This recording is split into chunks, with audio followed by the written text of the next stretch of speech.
You already know what it is, another George Carlin video. I already know he's about to go in on this, so he is always in his bag for sure, which means he's always speaking the truth. So let's not waste no time. Let's get straight into the video. You got people like this around you. Country's full of them now. People walking around all day long, every minute of the day, worried about everything. Worried about the air, worried about the water, worried about the soil. Worried about insecticides, pesticides, food additives, carcinogens. Worried about radon gas, worried about asbestos. Worried about saving endangered species. Let me tell you about endangered species, all right?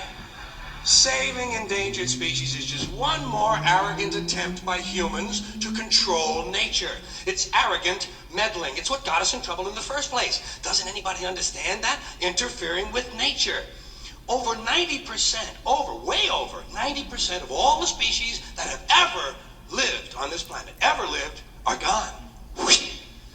They're extinct. Oh, really? We didn't kill them all. They just disappeared. That's what nature does. They disappear these days at the rate of 25 a day. And I mean regardless of our behavior. Irrespective of how we act on this planet, 25 species that were here today will be gone tomorrow. Let them go gracefully. Leave nature alone. Haven't we done enough? We're so self-important. So self-important. Everybody's gonna save something now. Save the trees, save the bees, save the whales, save those snails. And the greatest arrogance of all, save the planet. What? Are these fucking people kidding me? Save the planet? We don't even know how to take care of ourselves yet.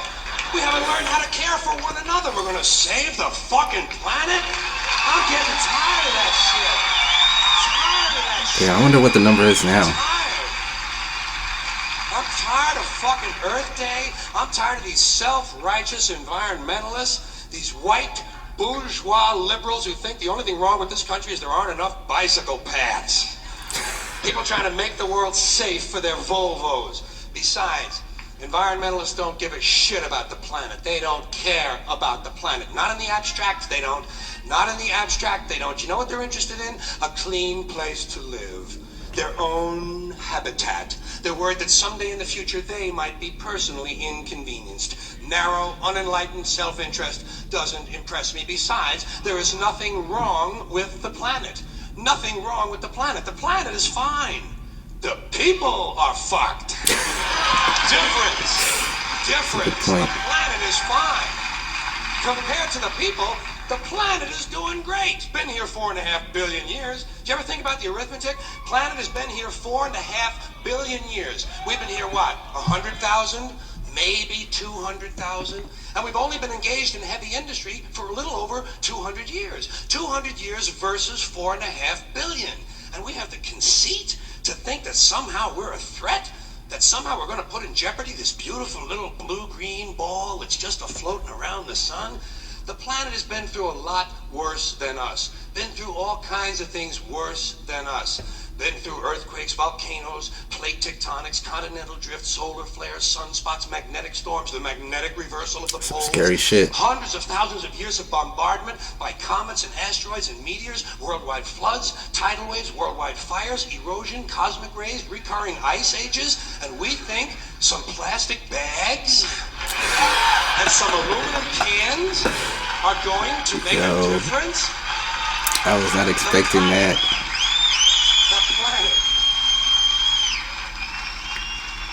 The planet isn't going anywhere. We are. We're going away. Pack your shit, folks.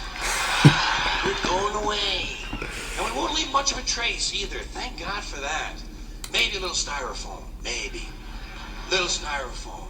Planet will be here and we'll be long gone. Just another failed mutation. Just another closed-end biological mistake. An evolutionary cul-de-sac. The planet will shake us off like a bad case of fleas. A surface nuisance.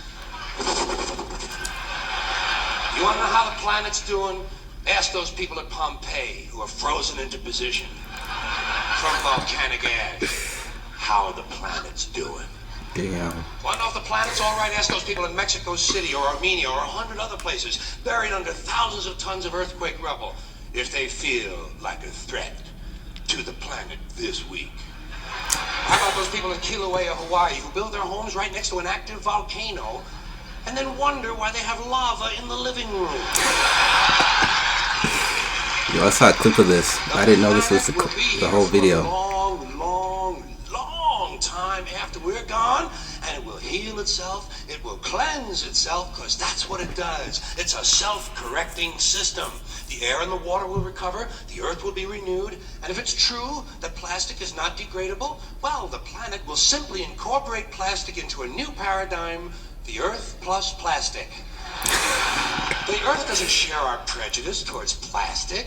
Plastic came out of the earth. The earth probably sees plastic as just another one of its children. Could be the only reason the earth allowed us to be spawned from it in the first place. It wanted plastic for itself. Didn't know how to make it. Needed us. Could be the answer to our age-old philosophical question, why are we here? Plastic. Assholes. Yeah. This guy is hilarious. The plastic is here. Our job is done. We can be phased out now. And I think that's really started already, don't you? I mean, to be fair, the planet probably sees us as a mild threat, something to be dealt with. And I'm sure the planet will defend itself in the manner of a large organism, like a beehive or an ant colony can muster a defense. I'm sure the planet will think of something. What would you do if you were the planet trying to defend against this pesky, troublesome species? Let's see. What might... viruses. Viruses might be good. They seem vulnerable to viruses.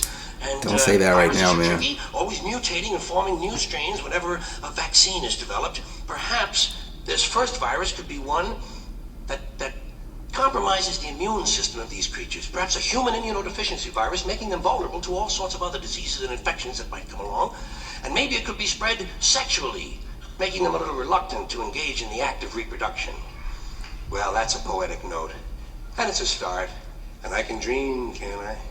See, I don't worry about the little things. Bees, trees, whales, snails. I think we're part of a greater wisdom than we will ever understand. A higher order. Call it what you want. You know what I call it? The big electron. The big electron. Whoa. Whoa. Whoa. It doesn't punish. It doesn't reward. It doesn't judge at all. It just is. And so are we. For a little while. Thanks for being here with me for a little while tonight. Man. Hell of a conclusion, man. Like I said, I saw the end of that. I just didn't see like the first 4 minutes of this. I got a little nervous there when he spoke about viruses, just because in this day and age I don't want to hear nothing about viruses and anything mutating, because quite frankly I think we've had enough of that, and vaccines and all that. I don't want to hear none of that. But very interesting point of view. Like his philosophy is very intriguing, man. He's like one of those guys that you can talk to all day and have pretty interesting conversations with. So yeah, man, thank you for commenting this. Subscribe and don't forget to comment some more stuff for me to react to, and I'll check them out. Until next time, peace.